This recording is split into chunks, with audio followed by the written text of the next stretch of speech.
Hello? I gave my sister $28,000 in 1 year, but on Thanksgiving she rolled her eyes and said, "Why are you even here?" So I walked out quietly, then 2 days later she showed up crying. 28,000. Not as a loan. Not for fun. Just to keep her life from falling apart. Rent, groceries, gas money, childcare. Her car broke down in February. I paid for the repairs. Her ex left her stranded in April. I picked her up from another town and filled her tank. She called in July, crying because her lights were about to be shut off. I wired the money before she could finish the story. And I never said a word. Not once. Not to her, not to anyone. I just helped, because she was family. So when she rolled her eyes at me on Thanksgiving and said, "Why are you even here?" something in me cracked. The room had gone dead silent. We were at my parents' house, all the usual chaos, kids yelling, the oven beeping, the dogs stealing napkins.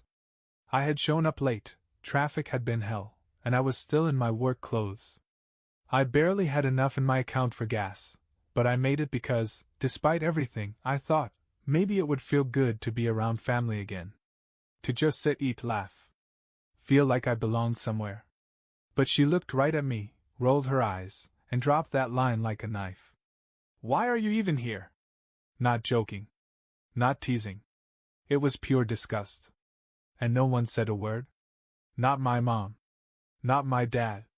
Not even my cousins, who I used to babysit when she was out partying at 19. I just sat there, stunned, blinking at my plate. My heart was pounding so loud I could barely hear the whispers starting around me. I looked around, hoping, just hoping, someone would speak up. No one did. So I did the only thing I could. I got up. Quietly. Pulled out my car keys. Slid my chair in. And I left. No scene. No drama. I just walked out of that house like I was a ghost. A ghost who had spent $28,000 to be invisible. 2 days later, she showed up at my apartment. Crying. Her mascara was streaked. She was wearing one of those oversized sweatshirts she always wore when she wanted to look fragile. And she didn't even knock at first, just stood there, sniffling, like that would do the trick. "Can we talk?" she said. I didn't answer. I need help. That's when I knew she still didn't get it. I let her in. Not because I wanted to, because I needed to. There's a difference. She stepped into the apartment like it was familiar, like we were just picking up after some petty sibling spat. Like she hadn't humiliated me in front of the entire family. She scanned the room, taking in the worn-out couch, the second-hand dining table, the half-finished mug of coffee on the counter. Her eyes lingered on a stack of unopened mail near the door. I could tell she was about to make a comment, maybe about how I was living. But she stopped herself. Progress, I guess. "I'm sorry," she said quietly, almost too quietly. I stayed standing. Didn't offer her a seat. She wrung her hands, looked up at me with eyes still a little red. "I didn't mean what I said." "Yes, you did," I replied. "You just didn't expect consequences." That shut her up for a second. She shifted awkwardly. "It was Thanksgiving, I was stressed and—" "Save it," I cut in. "I've heard the script. Now let's look at the receipts." I walked over to the side drawer of my desk, pulled out a plain black folder. No drama. No build-up. Just calm, cold paper. She blinked. "What is that?" "This," I said, flipping it open, "is everything. Every Venmo transfer. Every bank transaction. Screenshots of every. Can you help me out this month? Text. Notes I made after phone calls where she asked for just a little help till Friday. The total? $28,417.63. I laid it out on the table like I was handing over an invoice. She just stood there. Pale. Frozen. "You said, why are you even here?" I said slowly. "Let me tell you why I was there. Because I'd already covered your rent that month. Because I skipped lunch that week to make sure you could put gas in your car. Because every time you said you were drowning, I showed up with a life raft." Tears welled up again. But this time, I didn't flinch. You cried wolf so many times I forgot there was a cost to being the shepherd. She opened her mouth to speak. I raised my hand. I'm not done. I picked up my phone. Opened our family group chat. Typed. In the last year, I've given Amanda $28,000. Rent, groceries, gas, childcare, car repairs. Never asked for anything back. On Thanksgiving, she looked me in the eye and asked why I was even there. I left quietly. But today I'm saying it clearly. I'm not the family ATM anymore. And I hit send. My phone buzzed almost instantly. My mother typing. My cousin reacting with a shocked emoji. A silence fell between us as she watched the screen light up.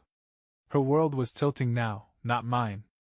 She whispered, "Why would you do that?" "Because the truth belongs to everybody now," I said. "Not just the parts you cherry-pick." Her voice cracked. "I didn't know it added up to that much." "That's the problem," I said. "You never counted. Because you thought I'd always pay." I closed the folder. Walked to the door. She started crying harder, that kind of sobbing you do when you realize someone doesn't see you the way they used to anymore. She said my name like it was supposed to fix something. But it didn't. Not this time. I opened the door. And I didn't raise my voice. I didn't slam it. I just looked at her and said, "I'm choosing me now." Then I shut it behind her. After the door clicked shut behind her, I just stood there. No big breath. No tearful release. Just silence. A silence that felt earned.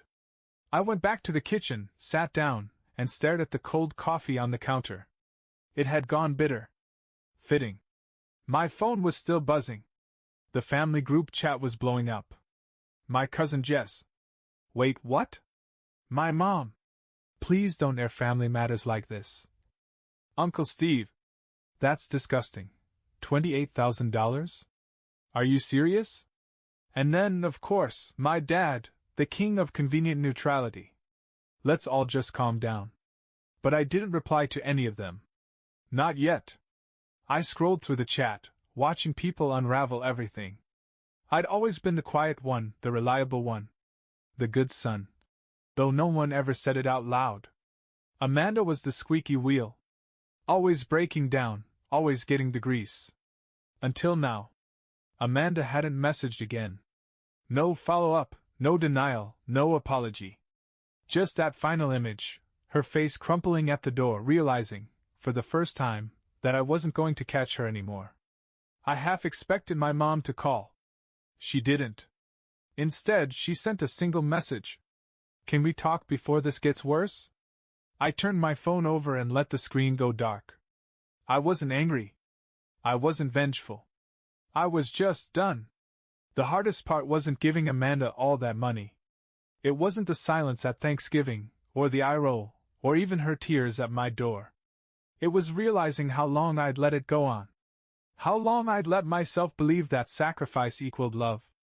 That being the dependable one would someday earn me respect, gratitude, a seat that felt like mine at the table. It never came. Until I forced it to. That night I finally slept. No stress dreams. No imaginary late-night calls. Just silence. And when I woke up the next morning? For the first time in years, I didn't check my phone out of fear. I just let it be. The world could wait. By Monday, the silence had evolved into something else, static. Like everyone knew they should say something but didn't quite know how. I finally checked my phone again around noon. 17 unread messages. 6 missed calls. 3 voicemails. Amanda hadn't called. Not once. But my mother? She left a voicemail that started with her usual soft voice guilt and ended in passive-aggressive disappointment. Classic mom maneuver. It went something like, "I just wish you hadn't embarrassed your sister like that. Family isn't about keeping score. She's going through a lot. You've always been the strong one. That's who you are." That last part stuck with me. That's who you are. No apology. No accountability.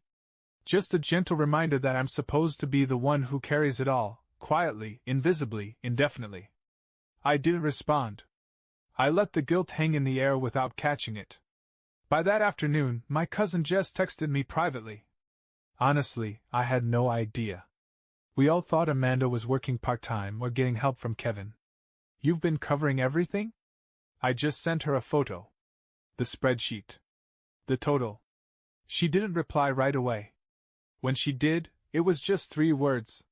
That's not okay. Later that night, a message popped up from my uncle, Mom's younger brother, the one who always seemed to see things a little clearer than the rest of them. I've watched you carry this family too long, kid. About time you set it down. I didn't realize how much I needed someone to say that. Not to excuse Amanda. Not to rationalize it. Just to say the truth out loud. I think that's when the grief hit me, not for the money, but for the years.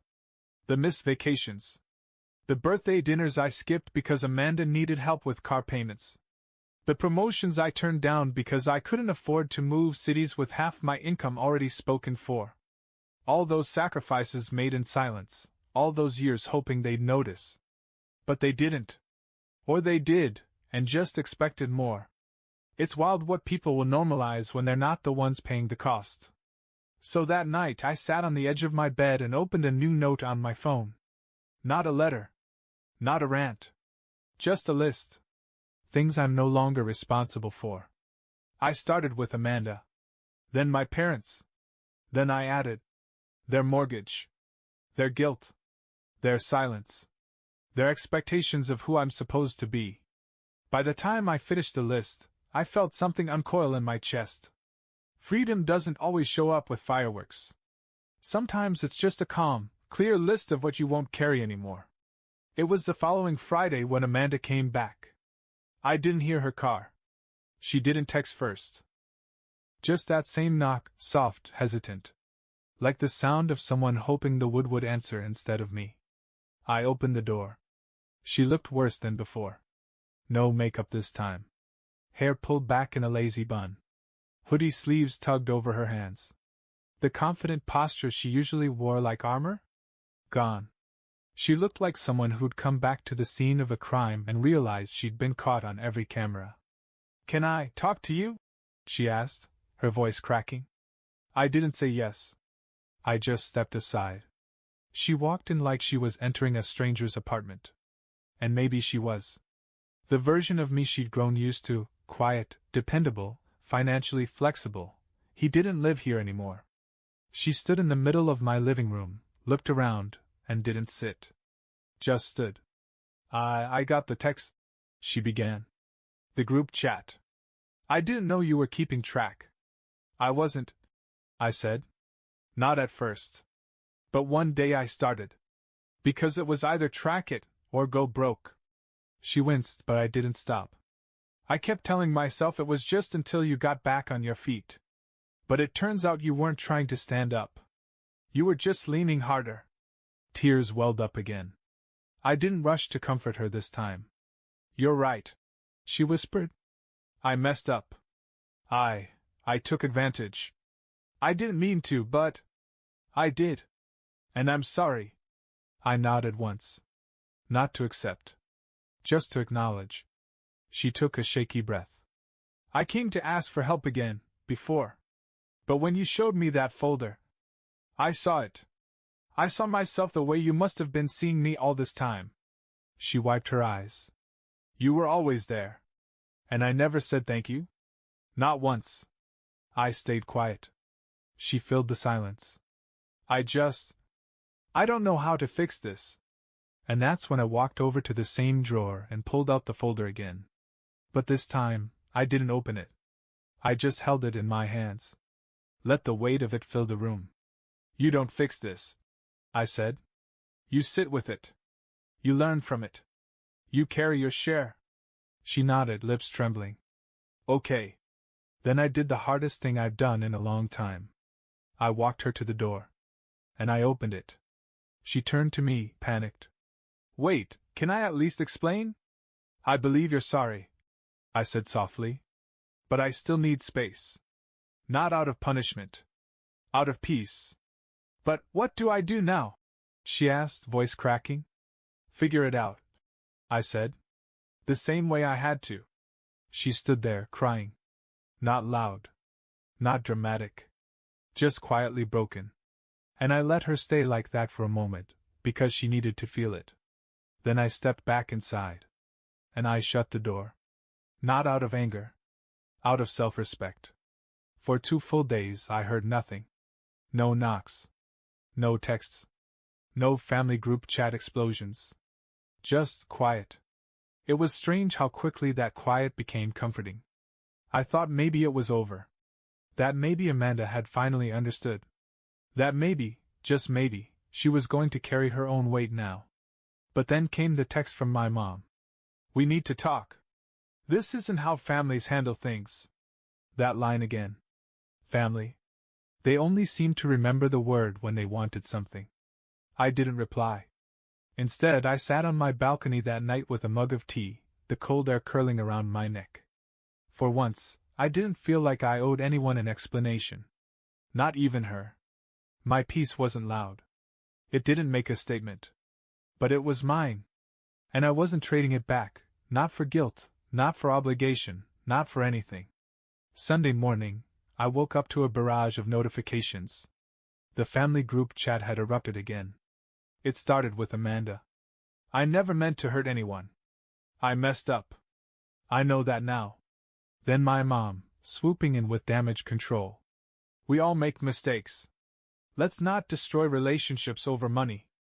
And then my uncle, bless him, fired back. It's not about money. It's about respect. You all watched him break his back for years. And then let Amanda humiliate him on Thanksgiving. That's not a mistake. That's a pattern. I sat up in bed, rereading that last message twice. It felt like someone had finally turned on the lights in a room I'd been standing alone in for years. Others chimed in, cousins, a couple aunts. Some neutral. Some shocked. A few even apologizing for never realizing how much I'd carried. But my dad? Silent. Typical. And Amanda, she didn't respond after that. Not a single word. It was probably the first time in her life she didn't have the last say. I didn't reply either. I wasn't looking to fight. The truth was already doing the work for me. By Monday, I started noticing something strange, not in them, but in me. For the first time in years, I wasn't checking my bank account like I was defusing a bomb. No anxiety, no math gymnastics. Just a quiet awareness that my next paycheck was mine. I wasn't fielding late night. Can you spot me $100 until Friday? Texts. I wasn't waiting for someone to drop the next financial crisis in my lap. And when my phone buzzed, it wasn't a family emergency. It was a friend inviting me out, or a coworker sending a meme. The absence of need was jarring. Peace, it turns out, is awkward at first.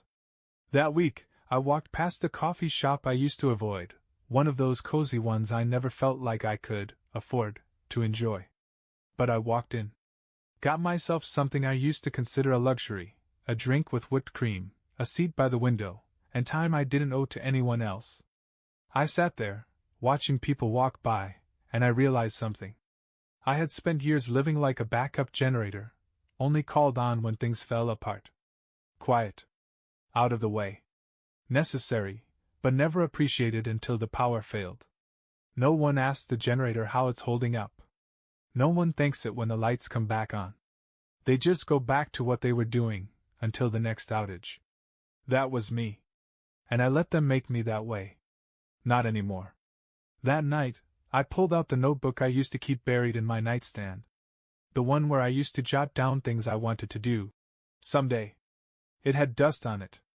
The pages were stiff. The dreams inside were small, cautious, written by someone who didn't believe they deserved more than survival. But I flipped to a clean page. And I wrote at the top in bold ink, "Now." Because this wasn't about punishing Amanda anymore. This was about reclaiming the space I gave away for free. About rewriting the definition of family to include me. It was almost 2 weeks before I heard from Amanda again. No texts, no calls, just a knock at the door one rainy Thursday evening. I knew it was her before I even looked through the peephole. Something about the way the knock hesitated between each tap. Still unsure if she was welcome. I opened it slowly. She looked different. Not put together like usual. No oversized hoodie performance, no mascara tears. Just Amanda, in jeans and a soaked coat, hair tied back, eyes raw. Tired in a way I hadn't seen before, like she'd finally run out of stories to tell herself. "Can I come in?" she asked, barely above a whisper. I stepped aside. She walked in and stood in the middle of the living room, the same place she stood when I gave her the folder. This time, she wasn't crying. She wasn't defensive.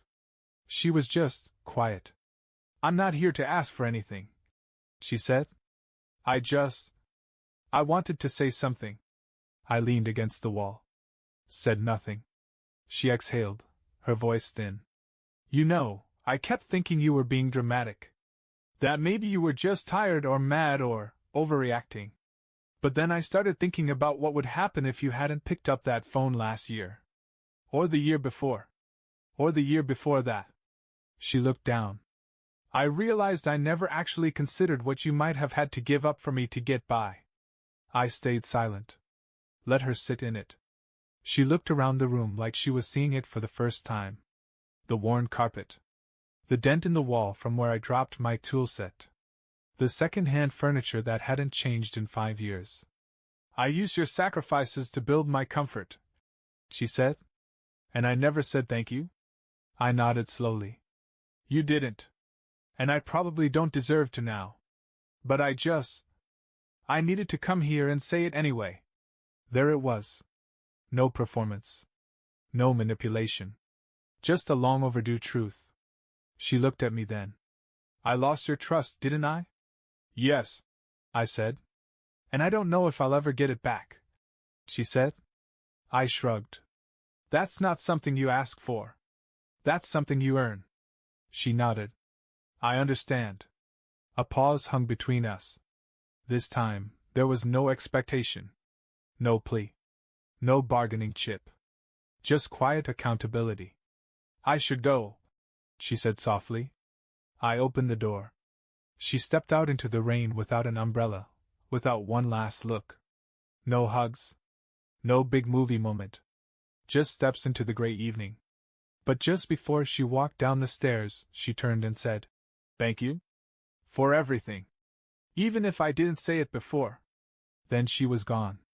And I didn't feel victorious. I didn't feel smug. I didn't even feel angry anymore. I just felt free. I closed the door behind her. Not out of resentment. Out of finality. Out of the knowledge that the person who always picked everyone else up had finally chosen to stand for himself. It's been quiet since then. Not the uncomfortable silence that used to follow every family dinner or favor. Not the silence that comes with being overlooked. This one feels earned. Chosen. Amanda hasn't reached out again. My parents tried once or twice, but I didn't answer. I'm not angry anymore. I'm just done with being everyone's lifeline while they stand on the shore. These days I wake up without dread in my chest. My paycheck covers my needs. My time is mine. And the peace? It doesn't ask me for anything. It just stays. Bye-bye.